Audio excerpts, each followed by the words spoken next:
Hello મિત્રો, ખેડૂત હોય જોડે જાઓ, લાઈક કરો, સબસ્ક્રાઈબ કરો. ખેડૂત મોટરની બેસ્ટ ચેનલ બનાવી આપણે. ખેડૂતો માટે ચેનલ બેસ્ટ બનાવી. કોઈ પણ પ્રશ્ન ખેડૂત ના હોય આપણે ખુલ્લે આમ કહેવાના હે, કોઈથી બેવા થતું નથી. આ ખેડૂતની તકલીફ કોઈને શું ખબર પડે? ખેતરમાં જાય તો ખબર પડે ને ભાઈ. એક દી કપાયણમાં જાવ ને તારે ખબર પડે ખેડૂતની વેદના શું છે. બાકી એસીમાં બેઠા બેઠા ન ખબર પડે ભાઈ ખેડૂતની હાલત શું થાય છે, કઈ રીતે ઘર હાલે.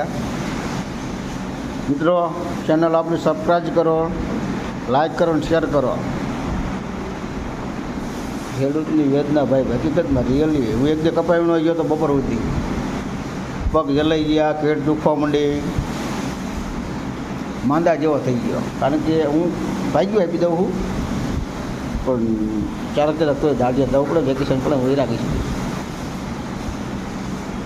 હા, ભૂકા કાઢ નાખે ભાઈ.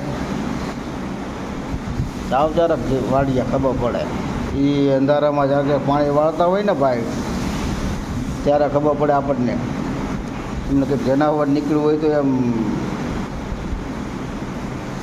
દીવે નહીં ખેડૂત દીકરો. આ તો બધાય કમિશનિયા ને દલાલિયા ને બધા રહ્યા ને એમને એમ થતું કે આ બધા કેટલું કમિશન ઠોકે. વિચાર તો કરો ને, ટેકાના ભાવ ક્યાં ને આપણને ભાવ ક્યાં આપે. બધું રેડું પીડું હોય આ હીરા કારખાના આપણે. પણ મિત્રો, આપણું હું એક ખેતી કરું છું તો મિત્રો ચેનલને સબસ્ક્રાઈબ કરજો. ખેડૂતો માટે જય જવાન, જય કિસાન.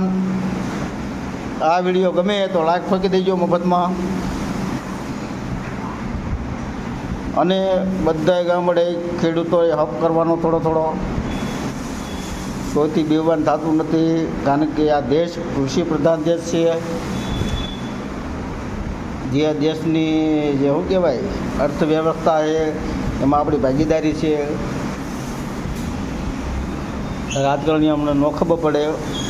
આપણો મત લેવો હોય ત્યારે મારા દીકરા આવે છે ગામડે અને જ્યાં સુધી પછી દોખાતા નથી. હું પ્રશ્ન છે, શું વાંધો છે, અને બધા ભેગા થતા ધોકાવાળી કરે. શું કરવું હવે આ લોકોનો? પણ આપણે એને સમજી જવાનું. આ વર્ષે કામ ન કરે 5 વર્ષ, આવતા વર્ષે ફેરવી નાખવાના. એમને ખબર પડે.